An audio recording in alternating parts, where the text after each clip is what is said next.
আরে সোহান ভাই দোষ না, ওই পাড়ার লোক না, ও পাড়া আছে খালি উল্টো পাল্টা করতে চায়। দক্ষিণ পাড়ার লোক সোহান ভাই দোষ না, দোষ আসছে ওকে ছিল। আমরা কিন্তু পানি খেতেই গেছিলাম, আমরা একদিন পানি আনতে খাচ্ছিলাম, আমরা আত্মক করছিলাম।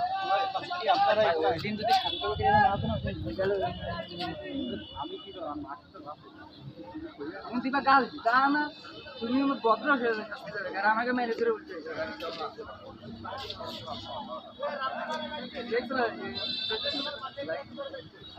সকালে বার হয়েছে 8টার সময় দেখুন মাঠে উঠেছিলাম। আমাকে ক্যাব আমি আর রাজন দেখবো মাত্র পিতা সুধা বলেছিল। আমি আর রাজন ওই র্যালির ক্যাব না না না, র্যালির ক্যাব যদি হয় তুমিই কও, দাম তো আগের তো করে দিলাম, আমাকে তো ভালো হয়েছিল। কই সেই ইয়ে কই ওরা কই 120